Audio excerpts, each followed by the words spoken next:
आप सुन रहे हैं धर्मेंद्र मिश्रा की साइंस फिक्शन स्टोरी एक्वाफीना। रहस्य, रोमांच और विज्ञान के अद्भुत कारनामे से भरपूर ये कहानी आपको अनोखी दुनिया में ले जाने के लिए तैयार है। धर्मेंद्र मिश्रा की आवाज में सुनते हैं ये कहानी Aquafina. Science fiction story Aquafina part 3।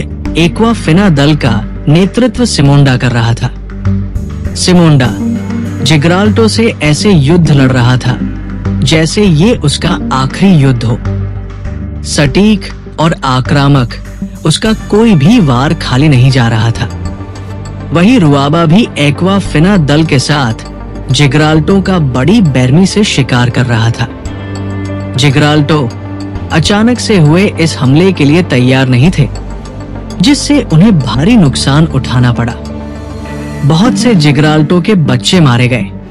Gibraltar की मादा रानी जिंजा पर कई प्रहार किए गए।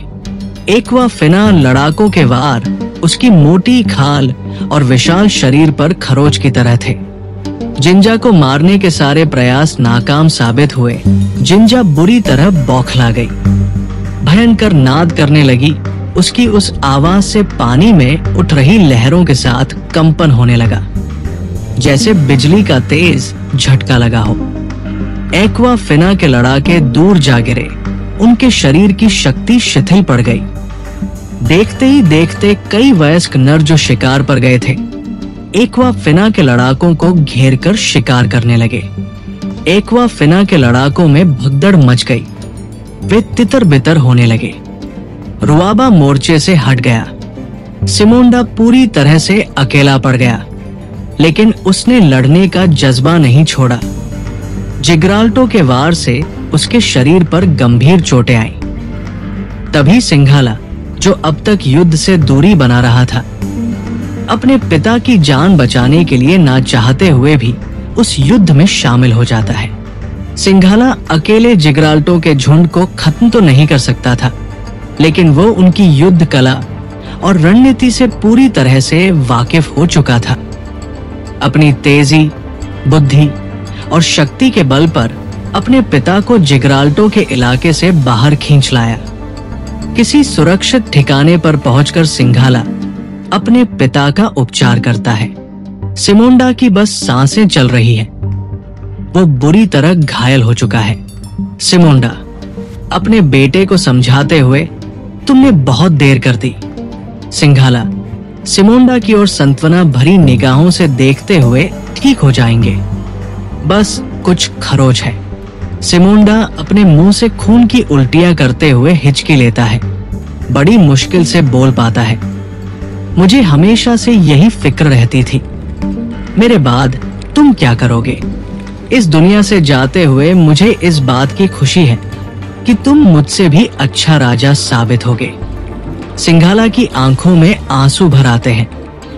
ऐसा क्यों कह रहे हैं? अभी तो आपसे मुझे बहुत कुछ सीखना है। सिमोंडा की सांसें थम चुकी थी। वो अब इस दुनिया में नहीं रहा।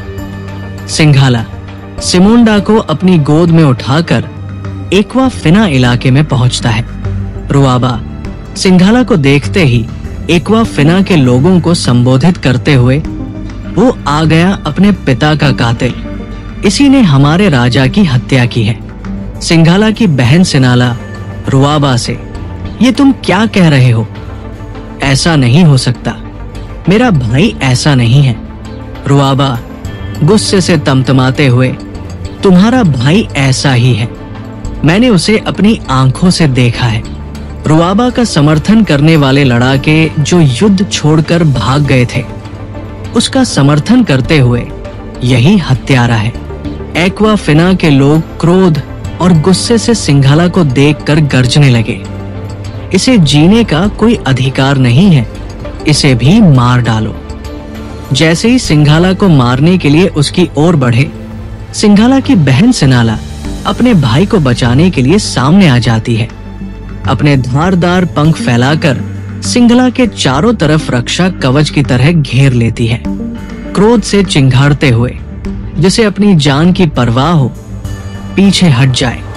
रुआबा सिनाला को किसी प्रकार की क्षति नहीं पहुंचाना चाहता था, एक्वाफिना के लोगों को रोकते हुए हम लोगों ने पहले से ही खून खराबा बहुत देख लिया है, अब और नहीं। महाराज की भी यही इच्छा थी, हम एकजुट रहे। रुआबा के समर्थक उसका समर्थन करते हुए सिमोंडा का उत्तराधिकारी रुआबा ही है, अब से वही हमारा राजा है। एक्वाफिना के लोग भी उसका समर्थन करते हुए घोषणा करते हैं, महाराज रुआबा, महाराज रुआबा। सिंघाला अपने पिता के मरने के दुख और अपने लोगों के इस तरह बर्ताव से बहुत दुखी था। सिंघाला रुआबा को समझाते हुए, जैसा तुम लोग चाहते हो वैसा ही करो। सिंघाला की बहन सिनाला अपने पिता की लाश को सहलाते हुए रोने लगी। तुमने ऐसा क्यों किया मेरे भाई? सिंघाला गुस्सा और क्रोध से भरा हुआ है, उसके भी आंखों से आंसू छलक आए।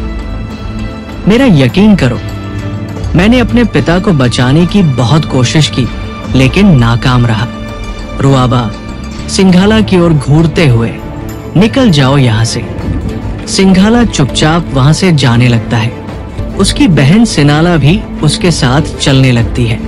सिंघाला उसे समझाते हुए, तुम्हें यही रहना चाहिए, अपने लोगों के साथ, उनकी रक्षा तुम्हें ही करनी है। सिंघाला निराश और हताश बेमन से अपना इलाका छोड़ने को मजबूर हो गया। वो लालची नहीं है, राज्य के लिए अपने ही लोगों को नहीं मारना चाहता। वहां से चले जाने में ही उसे सबकी भलाई मालूम पड़ी।